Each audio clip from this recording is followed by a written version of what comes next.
Hello, we're back again. Woo! And I think that my energy is back because I see so many of you out there, and I'm just getting energy from your energy, and I'm getting energy because I'm thinking about what Roger would say if he knew Ghostworld were here tonight. I think he does know. So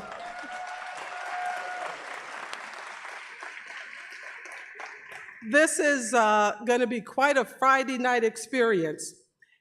I'm going to, before I introduce our special guest tonight, I wanted to I hope that some of the students who did some of those trailers, who did some of those beautiful trailers are here. They're the cinema studies, the media and cinema studies students with Professor Victor Font. Let's give them a hand. Those trailers that you've been seeing before the movies. Thank you. And they also put together, I think, the tribute to Sidney Poitier for us, so who this festival is also dedicated to. Tonight, we're going to have with us Terry Zwygoth, the director of Ghostworld. He was born in Appleton, Wisconsin. Woo, yeah, some cheeseheads. He received widespread acclaim with his documentary on the underground comic artist Robert Crum. Crum is one of my favorite films of all times, not just calling it favorite documentary or whatever, it's one of my favorite films. And he won the Grand Jury Prize at Sundance, as well as citations from the New York and Los Angeles Film Critics and the Directors Guild of America. What? I did not know this. It became the third highest grossing documentary of all time? Wow. And was on over 150 10 best lists by the year's end. His first narrative feature, 2001's Ghostworld, became a summer art house hit and captured Golden Globe nominations for its stars, Steve Buscemi, and for the other star who's here tonight, Thora Birch. Yeah.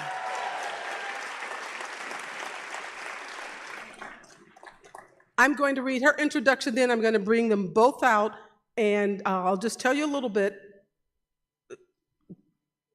Director Zwygoth has a special surprise for you, so he's going to stay out here. We're going to introduce them, bring them out, have your surprise, and then watch the movie.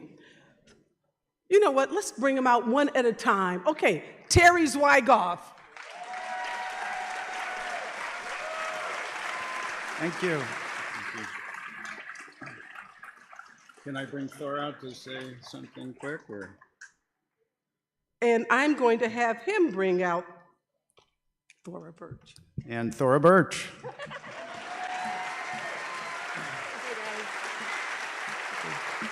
Thank you for those beautiful words, Terry. No, go ahead, you go.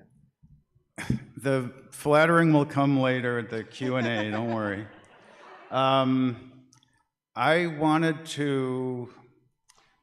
I asked Chaz if I could do this, and we put our heads together and weighed the pros and cons, so we're taking a bit of a chance here. Dun, dun, dun, dun. I was on Gilbert Gottfried's show back in December, and I knew he would love this neo-Nazi review that I found of Ghostworld when it first came out. So, of course, he did, and I'm going to just play it for you as it happened on the show.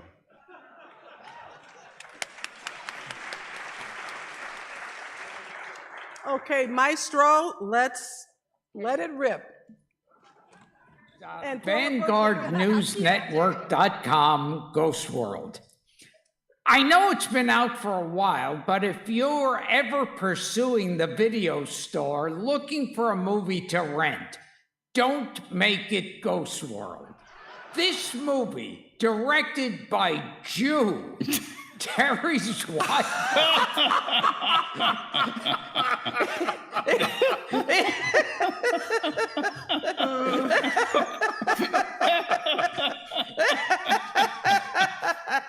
Is the quintessential example of anti-white propaganda. In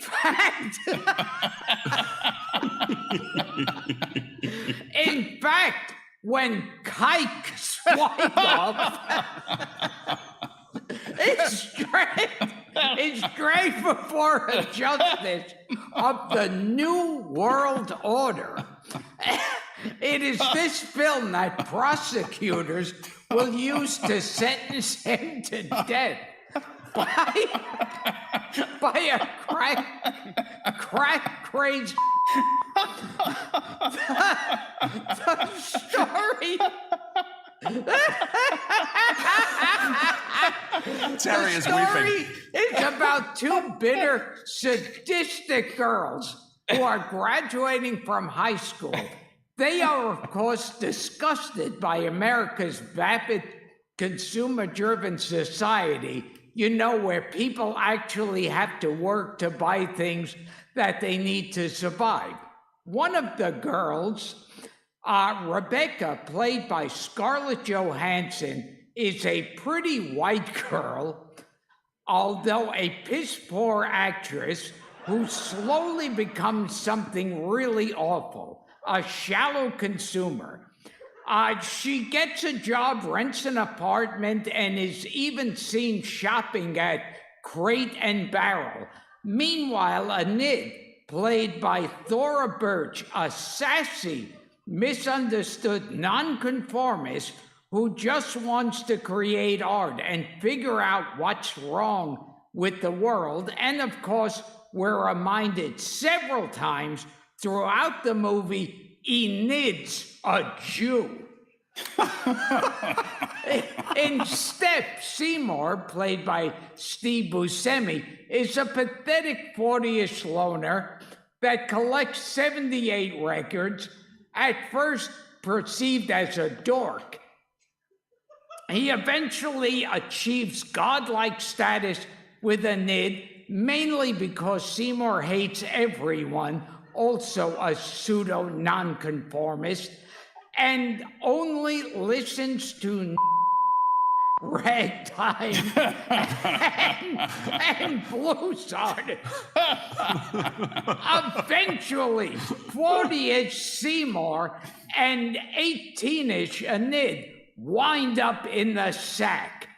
This is a creepy scene that can only come from the depraved Jewish mind.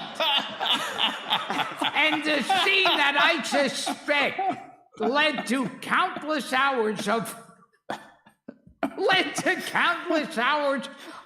fierce masturbation for Zwygoth and his ilk.